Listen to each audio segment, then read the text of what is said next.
कल दिवाली फेयर में कितना मजा आया ना। मैं और तू साथ साथ कितना घूमे, मैरी गो राउंड में भी बैठे। लेकिन गुड़िया, तुझे मेरा नाम कैसे पता? तूने शॉप में से मुझे बुलाया ना, तो मैं इधर उधर देखने लगी। मैं ये सोचने लगी कि मुझे किसने बुलाया। फिर मैंने तुझे देखा और मैं समझ गई तेरी स्माइल देखकर कि तूने ही मेरा नाम लिया। लेकिन तुझे मेरा नाम पता था? कंचू बेटा, आप फिर गुड़िया से बैठे बात कर रहे हो। मैंने मना किया है ना। बस अब बहुत हो गया, ये कोई अच्छी बात नहीं है। हाँ, कम ऑन, अब सोने का टाइम हो रहा है। ओहो, तो रो मत गुड़िया, मैं तुझसे बात करूंगी ना, मैं तेरे साथ ही खेलूंगी। मम्मा गंदी है, मेरी प्यारी गुड़िया को डांट दिया ना। पता नहीं क्यों ये अगली डॉल उठा के लाई है कंचन। ऐसे क्या दिख गया उसमें? जाने किसने क्या डॉल बना दी है। और हमारी राजकुमारी उसी के साथ मस्त है। जब से ये डॉल ली है ना तरुण, कंचन ने उसे अपने से एक भी बार अलग नहीं किया है। अब ना ये हमारा सीक्रेट है, ओके?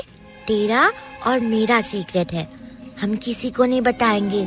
मैं मम्मा को भी नहीं बताऊंगी, प्रॉमिस, कि तू मुझसे बात करती है। ओके ओके गुड़िया, ओके। कंचन, आप सोने जा रहे हो या नहीं? मैं डॉल लेकर अलग रख दूंगी, बता रही हूँ। ओफो अदिति, बच्ची है, वो डॉल के साथ नहीं खेलेगी तो क्या तुम खेलोगी? और रही बात डॉल के सुंदर या अगली होने की, तो प्लीज यार, अपने बाइसेस से बच्ची को इन्फ्लुएंस मत करो।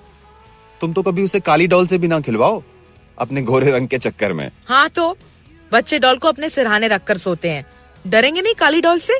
ओह गॉड, तुमसे तो बहस करने का कोई फायदा नहीं। अब कहाँ जा रहे हो? कंचन को सुलाने, और तुम भी सो जाओ।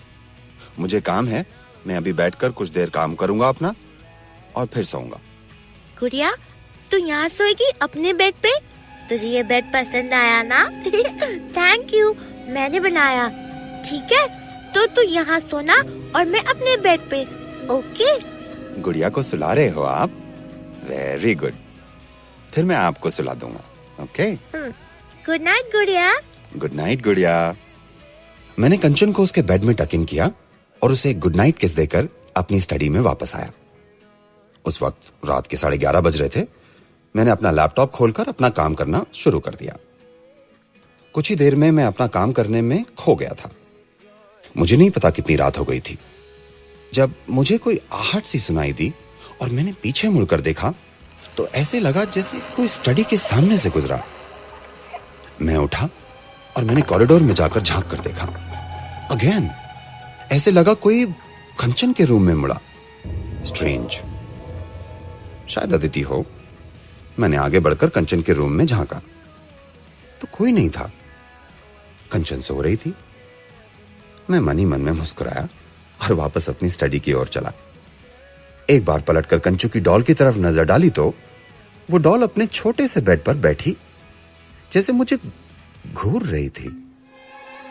एक क्षण के लिए मुझे अजीब लगा। कंचन ने अपनी डॉल को लिटाया था बेड पर, या ऐसे बैठे बैठे ही गुड नाइट कह दिया था। स्ट्रेंज। मैं जैसे ही स्टडी में एंटर हुआ ही था कि मेरे पीछे कोई आया। मैं मुड़ा। तरुण। हाँ अदिति, क्या हुआ? Just hug me Tarun, please hold me tight. हाँ, लेकिन हुआ क्या जान? मैंने अदिति को हक किया और अदिति बस मुझे लिपट कर खड़ी रही। वो कांप रही थी। मुझे समझ नहीं आया। मैंने उससे पूछा, कोई बुरा सपना देखा क्या?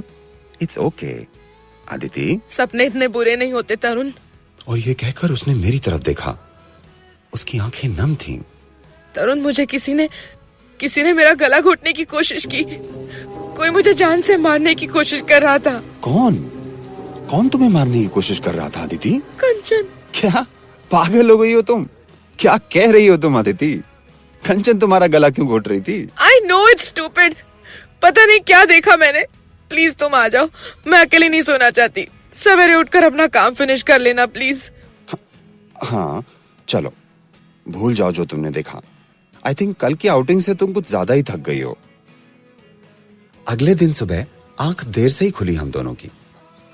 अदिति उठते ही सीधे कंचन के रूम में गई। ओह नो, कंचन स्कूल के लिए लेट हो जाएगी आज। कितनी गहरी नींद आई, अलार्म तो सुना ही नहीं दिया। और फिर अदिति कंचन को आवाज देते हुए सुनाई दी, कंचन, कंचू। कंचू, तरुण, कंचन घर में नहीं है। ऐसे कैसे? कहाँ जा सकती है? उसकी गुड़िया भी मिसिंग है और उसका स्कूल बैग, स्कूल ड्रेस भी। यू मीन टू से कंचन अकेले स्कूल चली गई? ये कैसे पॉसिबल है आदिति? मैं भागकर बिल्डिंग के कंपाउंड में नीचे आया वॉचमैन से पूछने। साहिब, बिटिया रानी तो अकेले ही अपनी गुड़िया के साथ स्कूल का बस्ता लिए नीचे आई। स्कूल की बस तो जा चुकी थी, तो हमने बिटिया से कहा घर वापस जाने के लिए, लेकिन वो तो बाहर निकल गई। और तुमने उसे जाने दिया? हाँ, तुम क्या भांग खाकर ड्यूटी करते हो? नहीं, हमने रोका था बिटिया को, लेकिन वो बोली उसकी गुड़िया को रास्ता पता है। ओह शट अप इडियट। मेरे पसीने छूट गए, मेरे दिल की धड़कन तेज हो रही थी, सांस अटक रही थी। कंचन अकेली सड़क पर। मैं अपनी कार की तरफ बढ़ा, अदिति भी नीचे आ गई। तरुण, कंचन स्कूल में ही है, मैंने अभी उसके टीचर से बात की। मैंने कार निकाली और हम फौरन से स्कूल पहुंचे। डर क्या होता है कभी किसी माँ बाप से पूछना, जब उनका बच्चा इस तरह। स्कूल पहुंचे तो उसकी टीचर ने बताया कंचन अकेले स्कूल आई थी अपनी डॉल के साथ। उसकी डॉल कहाँ है मैम? और टीचर ने बताया कि डॉल प्रिंसिपल ने ले ली है, ये कहकर कि स्कूल के बाद मिलेगी। कंचन रोई, लेकिन प्रिंसिपल ने डॉल को क्लासरूम में अलाउ नहीं किया। अदिति और मैं प्रिंसिपल से मिलने उनके ऑफिस की तरफ बढ़े। ऑफिस फर्स्ट फ्लोर पर था। जैसे ही हम फर्स्ट फ्लोर के कॉरिडोर में एंटर हुए, एक अजीब सा सन्नाटा महसूस हुआ। दम घुट जाएगा ऐसा लगने लगा। अदिति ने भी मेरा हाथ पकड़ लिया। कोई नहीं दिखाई दे रहा था, पूरा कॉरिडोर खाली था, ना कोई स्टाफ, ना कोई student. It was very strange. Principal office के बाहर पहुंचकर मैंने डोर पर नॉक किया। जब कोई जवाब नहीं आया तो मैंने डोर को हल्का सा पुश किया और अंदर झांका। प्रिंसिपल नीचे फर्श पर गिरी हुई थी। मैं तुरंत अंदर घुसा और उन्हें आवाज देते हुए उनकी नब्ज चेक की। मैं एक डॉक्टर हूं। क्या हुआ इन्हें, तरुण? और मैंने अदिति की ओर देखा और बस इतना ही कह पाया, शी इज डेड। मैं उठकर ऑफिस के बाहर जाने लगा कि किसी को आवाज देकर इन्फॉर्म करूं, और अदिति ने मेरा हाथ पकड़ लिया। तरुण, डॉल को देखा? कहाँ है? और अदिति ने पॉइंट किया। वो डॉल सामने प्रिंसिपल की कुर्सी पर बैठी थी। मैं अभी इस डॉल को फेंक रही हूँ। ये डॉल नहीं, चुड़ैल है। Just look at her, enough of her. दूसरी खरीद लाऊंगी मैं कंचन के लिए। और अदिति गुस्से में आगे बढ़ी और उसने डॉल को उठाकर ऑफिस की खिड़की के बाहर फेंक दिया। थोड़ी देर में स्कूल के डॉक्टर ने आकर भी अनाउंस कर दिया कि प्रिंसिपल साहिबा हार्ट अटैक से मर गई हैं। अदिति और मैं वहीं स्कूल में नीचे वेट करते बैठ गए। स्कूल छूटने में आधा घंटा ही बाकी था। लास्ट बेल बजी तो अदिति जाकर कंचन की क्लास के बाहर खड़ी हो गई। कंचन अदिति को देखकर हंसती हुई दौड़ती चली आई और उससे लिपट गई। कंचन बिल्कुल नॉर्मल थी। मामा, मुझे प्रिंसिपल मैम से अपनी गुड़िया वापस लेनी है। उन्होंने उसे क्लास में अलाउ ही नहीं किया। पापा ने गुड़िया ले ली है, सीधे घर चलो। पापा भी लेने आए? वाओ! कार में बैठने तक कंचन ने बस रट लगाए रखी, गुड़िया कहाँ है, उसे मैं गुड़िया दे दूं? गुड़िया घर चलकर मिलेगी कंचू, जिद करने की जरूरत नहीं है। और बस इस बात पे कंचन ने रोना शुरू कर दिया। रास्ते भर कंचन रोती रही और घर पहुंचते ही गाड़ी से उतरकर अलग खड़ी हो गई। नहीं, जब तक मुझे मेरी गुड़िया नहीं मिलेगी, मैं ऊपर घर नहीं जाऊंगी, नहीं जाऊंगी, नहीं जाऊंगी, नहीं जाऊंगी।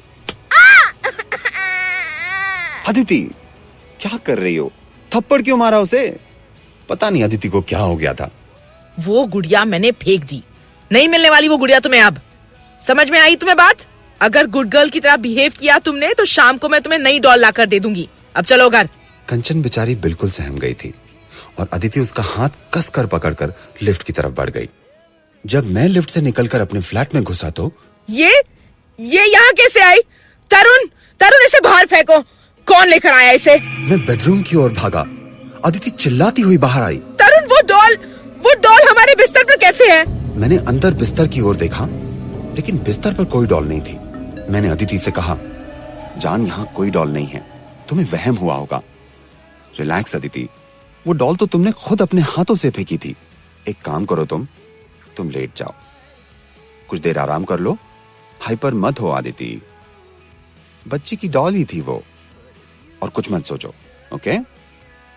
अदिति मेरा हाथ पकड़कर फिर से बेडरूम में आई और मैंने उसे लिटा दिया।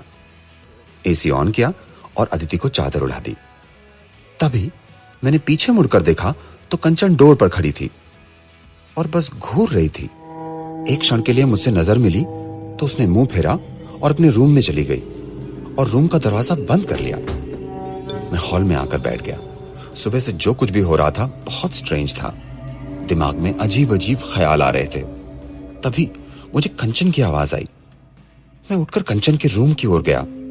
दरवाजा बंद था लेकिन अंदर कंचन किसी से बात कर रही थी। कंचन फिर से अपनी गुड़िया से बात कर रही थी।